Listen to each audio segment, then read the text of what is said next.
रे माई बप्पा अरे बाबा हमारे कमरिया में बड़ी दर्द होत बा हो। काहे बच्ची काहे कहना चालू हो? अरे बाबा हो बाबा हमारे कमरिया में बड़ा दर्द होता है बाबा।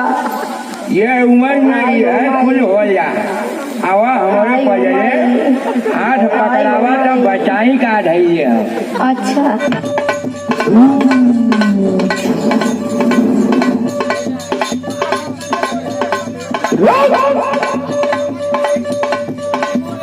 भगवान भगवती माई सुरहे बाबा लवरी माई चमार चमार परमेश्वरी पुरवती भवानी नोना चमाइन के दारिया फिर विष्णु देवी हंसू भरम जहाकवासी से सबसे सिवान से खेत से खलिहान से गणन था बुड़न था उठान था पैठान था निवरान था। ए तेज बहादुर अरे ए दीवाना जी ए राज बबुआ सुनो जा हिया आ जा। अरे का रे भाऊजी का भइल रे? अरे हौ बूढ़वा हो। कौन बूढ़वा रे? कौन बूढ़वा बताइबी? अरे हौ बूढ़वा के नइखा जानत हौ बूढ़वा। कौन बूढ़वा रे? खाली बूढ़वा करबी कि नामवा बताइबी कि कौन बूढ़वा? अरे हौ बूढ़वा तेल पियावन के नइखा जानत। अरे का भइल रे? तेल पियावन तेल उल पिया दन का रे? अरे नाही हो। अरे तब का भइल रे? सुना ए दीवाना बबू। अच्छा सुनाव अब तो सुने के बाकी न रह गई बा। गईली नजर झरावे हो त गईली नजर झरावे नजर नाही झरल हो सटा के अखियां झरल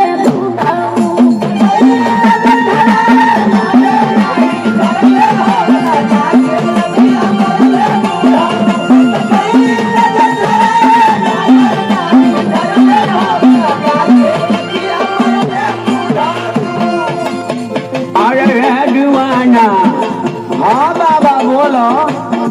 अरे हमारा बुढ़ाई में अझाराई में लठना न लगावतिया हो। हे प्रभु तारा बुढ़ाई पे लक्षण लगावता नहीं कि जवन हमारा संगवा कइला उहे बतावता। ए जितेंद्र वो भौजी तू तनिका बाबा को विशेषता हमारा मुंह से सुन ल कि इस बाबा को अंदर कितना गुण बा। अच्छा तो सुनावा। वैसे तहरा बाबा की विशेषता के बारे में हम जानता नहीं लेकिन तू सुनाइए ना। अच्छा करे भौजी अब तू हमारा बाबा को विशेषता सुना कि हमारे बाबा में कौन कौन गुण भरल बा। फिर न लगे नजरिया हो फिर न लगे नजरिया देख के ये पकड़ा झाड़ल हो गलती से अखियां मारल बूढ़ा।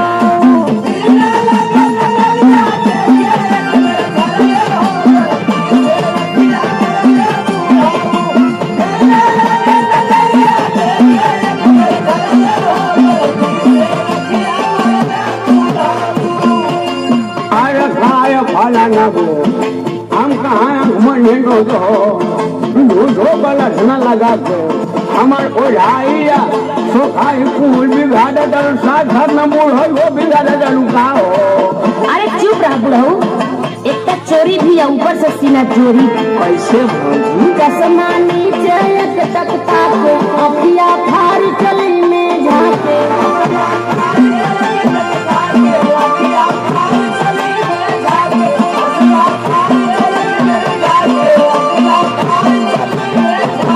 चश्मा नीचे एक तक ताके अखिया फाड़ चली में झाके।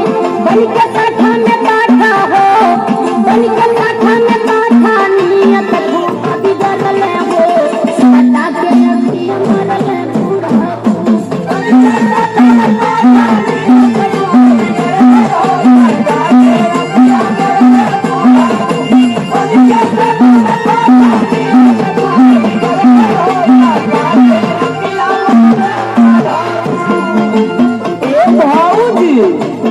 देवर बबुआ तनिका तू तेल पियावन दादा को हकीकत सुन लो।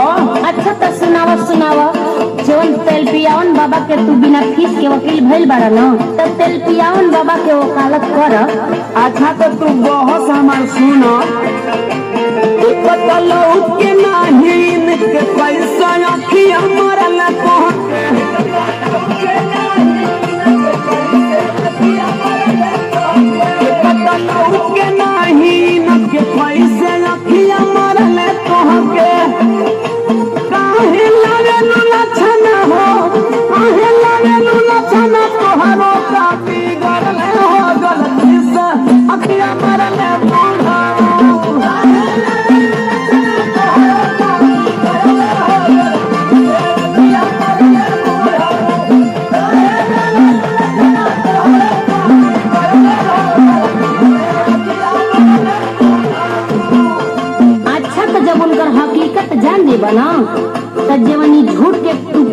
होता रहा तोहर कुल पुलिया टूट जाई कुल बुद्धि भुला जाई दीदी अठाई बताओ किलो धाम बोला किलो तू बोला करो। अच्छा तो ये दीवाना तनी हमर बात सुनो झूठ हम बोलतानी कि बूढ़ो बोलता रे। अच्छा सुना भौजी सुना। साझे सवेरे बोलावे अकेले भारी के ना चल रघुवेल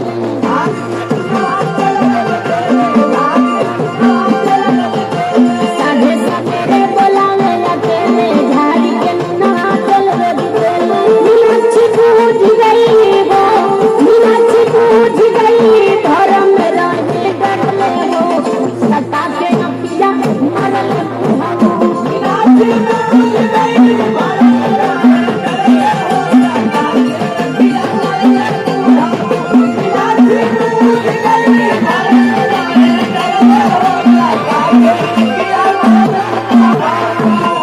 अच्छा तो ये भौजी आखिरी में हमारे को बात सुनो एक बात तो हर जवन मन करी तवन तू कह लियो। हाँ हाँ सुनावा सुनावा। हाँ दीवाना बबुआ अरे सुना दो ये बुढ़ावा तो हकीकत सुना दो 3 करोड़ जवानिया का ना सब हो जाएगा। गाँव भर इनसे नजर झरावे कोई ना इनके लक्षण लगावे